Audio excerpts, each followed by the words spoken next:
remember my dad coming home from SEMA when I was a kid. It was like Christmas in a suitcase. The pens and pencils, the stress balls and flashlights, and the posters. Don't get me started about those posters. But it was when I started joining him at the show that I began dreaming of being more than just an onlooker.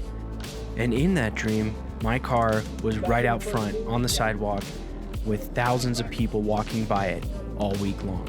I envisioned everyone stopping and taking pictures, smiling and looking at all the hard work that I'd put in, myself answering questions about the build, and really just getting to experience the Super Bowl of car culture from the field instead of the bleachers. When I finally decided to make that dream a reality, I chose the B to explore the potential of an often overlooked and forgotten vehicle. And somebody must have shared my dream, because here we are waiting to find out if we made it into the top 10 young guns for the Battle of the Builders. But as these names are scrolling across the screen, all I can think about is how satisfied I am to be here, how pleased I am with the car, and how content I am to have that be the extent of my involvement at SEMA. I am truly and honestly not expecting to see our name on this board. The other cars are immaculate. There is a magnitude more work and quality done to some of these vehicles, and then this happens.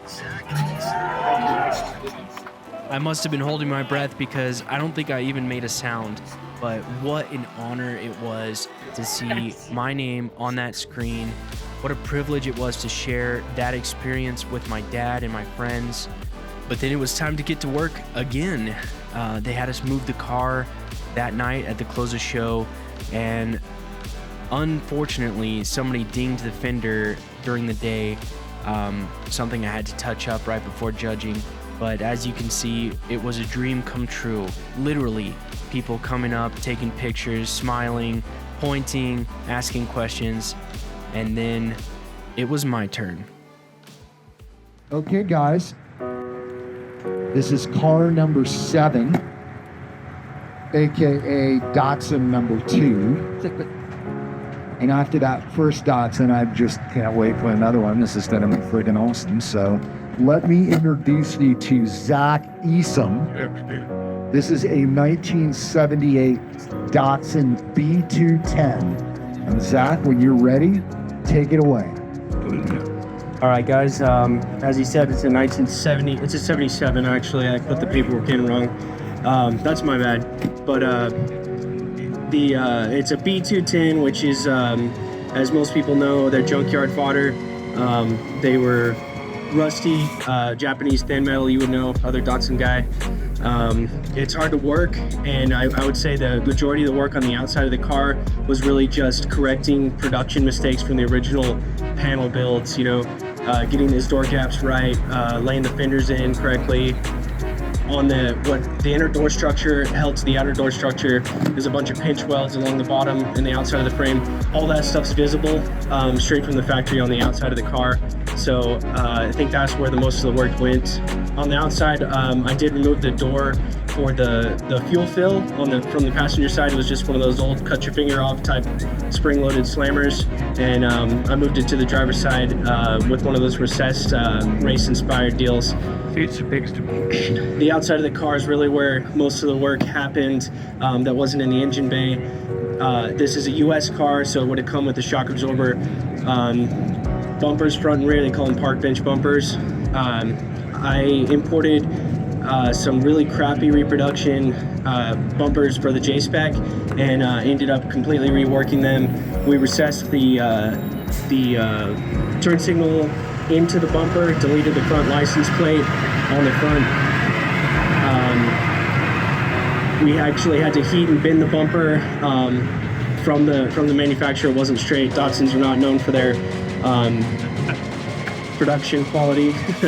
The rear bumper, we'll talk about when we get down there. The side marker lights are aluminum 3D printed. I designed those to bring to market as a replacement for 240Zs, any Datsun that had side markers. That are these just huge rubber, disgusting looking pieces of injection molded plastic. I did all the work myself, starting in late June, early July, with the help of my dad. Learning again, first time doing interior work. We did all the door panels, seats. I'm really proud of the headliner and the sill panel on the rear, the dash. All those things came together really nice. Almost all the interior, I was going for a original 70s vibe, just modern and maybe scare the pants off you if you hit the gas a little bit too quickly. So I kept all the gauges. The seats themselves are the factory seats, front and rear. And then while we're up here, we'll talk about the engine real quick. This is a KA24DE, which is also junkyard fodder. Everybody with a 240SX pulled this out, put a, I don't know, a Chevy 350 even, or an LS 2J in their 240. So I picked this up for a couple $100 running and driving. Just did a refresh on it. Their iron block, the bottom end is really good for boosting. And I converted it with a bracket that I made for the coil on plug. It's Honda K-Suez coils. Tucked all the wiring and plumbing that I could. It's still a plumbing nightmare. This first car I ever turboed.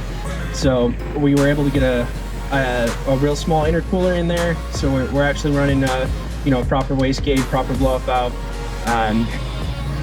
And then shaved everything that we could do that wasn't necessary for getting the car running. I still plan to add air, so I just put some plugs and a wiper blade motor. The mirrors, the fender mirrors, are my own design. I 3D printed those and had the lenses cut. They're adjustable and inspired by the Hakasuka GTR type thing. And this front air dam as well, lots of work went into that.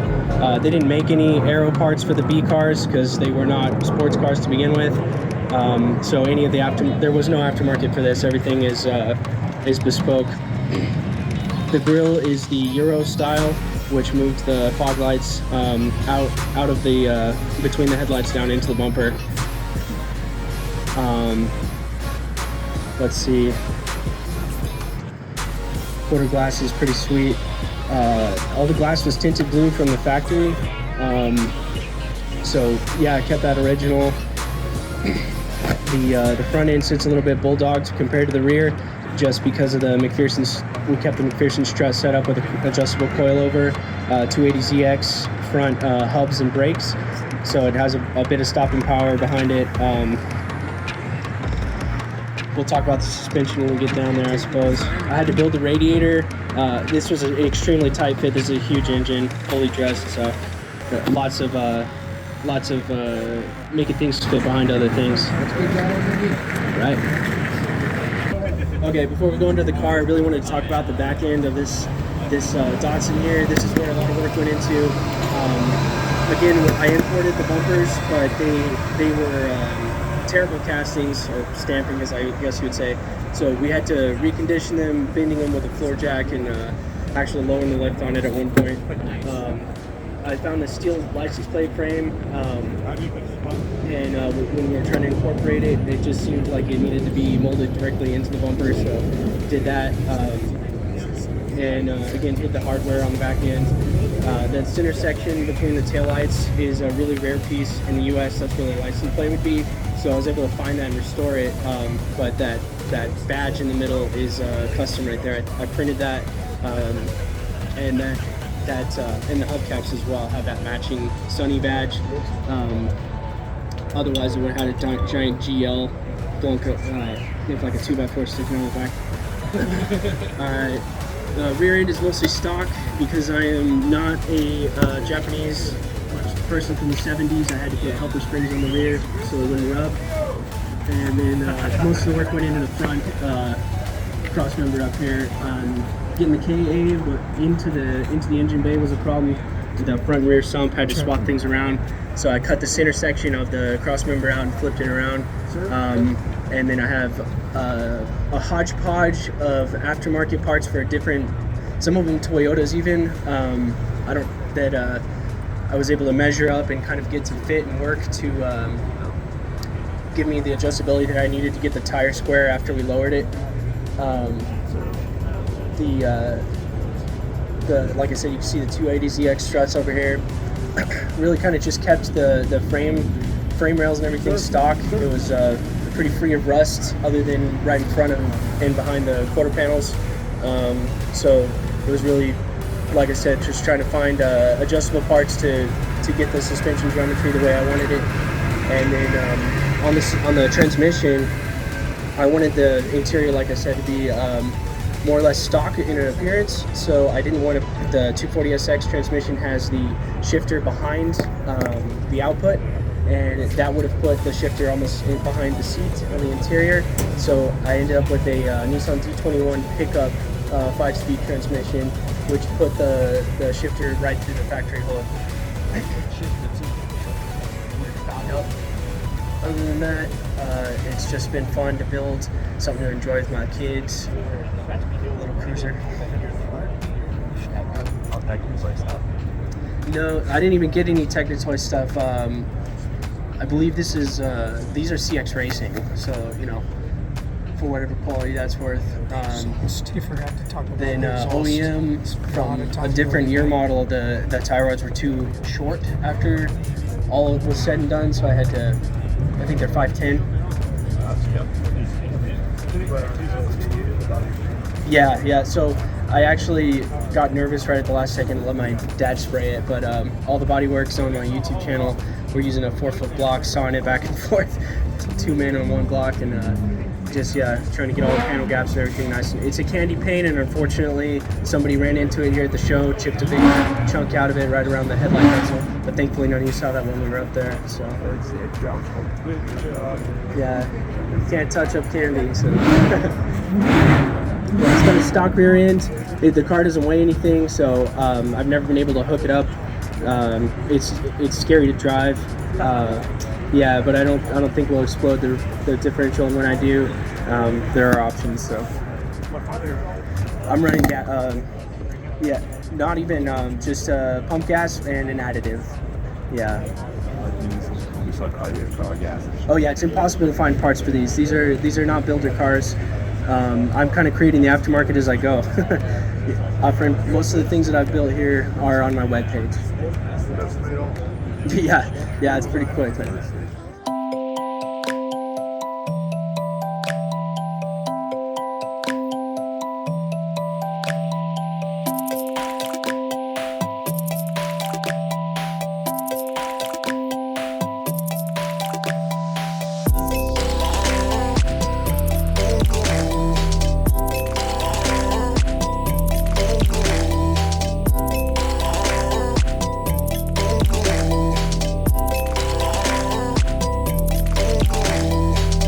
Well, we didn't end up making it past the top 10, but honestly, none of that mattered. We were already winners, both with the car itself and just this whole experience of being on the other side of the curtain. I couldn't have asked for a better partner in my dad. Everything that he suggested ended up being my favorite part of the car. The exhaust, the drip rail moldings, the valance, the bumpers, oh my gosh, the bumpers. Everything that he did just elevated the ideas that I had to the next level. And I'm really proud of what we accomplished together, especially in the short time. All things had to come to an end, and here we are pulling out the SEMA parade, and everything's going great. Really getting to enjoy the car for the first time since it was put together. We got to pull under these casino lights. Another part of that dream I had, just thousands of lights dancing across the glossy finish, and enjoying that time with my family. I couldn't thank my family enough for putting up with these ridiculous work hours the last couple of months. I hope it was worth it for everybody. It was definitely worth it for me, and something that I'll always remember. So thank you for following along with the build series. Thank you for all the attention and the support that you've given us this car. Make sure you like, comment, subscribe, and I'm sure we'll be seeing you very soon.